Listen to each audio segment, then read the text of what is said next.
তৃতীয় দিনের মতো জাতীয় ঐকমত্য কমিশনের সংলাপ চলছে। রাষ্ট্র সংস্কার আন্দোলনের পর দুপুরের দিকে প্রস্তাব জমা দিবে বিএনপি ও এনসিপি। এই মুহূর্তে সেখানে রয়েছে সহকর্মী আরিফ হোসেন, যুক্ত হচ্ছি তার সঙ্গে। আরিফ, বিএনপি কখন আসবে? বিএনপি এসেছে সেই বিষয়ে আপনার কাছে কি তথ্য আছে আমাদেরকে জানাবেন। সোনালী, ঠিক কিছুক্ষণ আগে বিএনপির একটি প্রতিনিধি দল 2 সদস্যের জাতীয় সংস্কার কমিশনের কাছে তাদের যে সংস্কার প্রস্তাবের মতামত, সেই মতামতটি দাখিল করতে এসেছেন। আমরা দেখেছি সালাউদ্দিন সাহেব, বিএনপির নেতা সালাউদ্দিন আহমেদ, তার নেতৃত্বে আরও একজন এখানে এসেছেন। এছাড়া প্রেস উইংয়ের সাইরুলও রয়েছেন।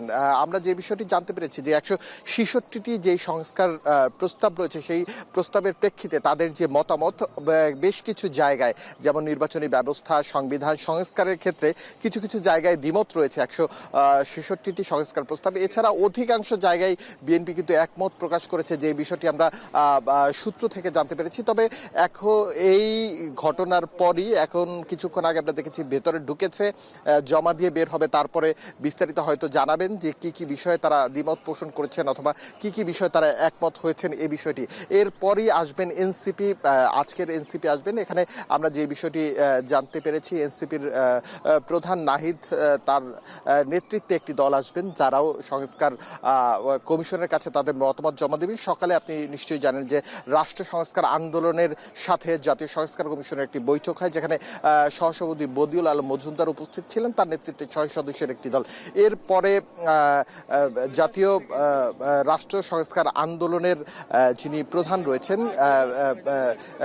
যিনি হাসনাত কাইয়ুম, তিনি কথা বলেছেন। তিনি জানিয়েছেন যে গণভোটের মাধ্যমে সংবিধান সংস্কার করতে হবে। এছাড়া আমরা দেখতে পাচ্ছি যে আমাদের পিছনে ইতিমধ্যেই বের হচ্ছে যে বিএনপির সালাউদ্দিন আহমেদ, তিনি সংস্কার কমিশনের কাছে ইতিমধ্যেই প্রস্তাব জমা দিয়েছেন। আমরা যদি আপনাদেরকে একটু দেখাই যে আমার পেছনে তারা রয়েছেন, তারা বের হয়ে যাচ্ছেন, যদিও এখন পর্যন্ত কোথায় কথা বলবেন সে বিষয়টি নিশ্চিত করে বলা যাচ্ছে না। আমরা গণমাধ্যম কর্মীরা সেখানে যাচ্ছি। তবে সংস্কার কমিশনের যেই কথা বলছিলাম সকালে, রাষ্ট্র সংস্কার আন্দোলন যে প্রস্তাবগুলো দিয়েছে, সেই প্রস্তাবগুলোর মধ্যে একটি প্রস্তাব রয়েছে যে সারা বাংলাদেশে বিভিন্ন জায়গায় মানবাধিকারের জন্য একটি স্বতন্ত্র আদালত করতে হবে। এছাড়া বিদেশে অর্থ পাচার যেগুলো হয়েছে, সেই অর্থ বাংলাদেশে ফিরিয়ে আনার জন্য একটি স্বতন্ত্র ট্রাইব্যুনাল তারা দাবি করেছেন। তবে বিএনপির সংস্কারের মতামত কি কি হবে সে বিষয়টি পরবর্তী জানা যাবে। আমরা এখন পর্যন্ত এই বিষয়টি জানতে পেরেছি এবং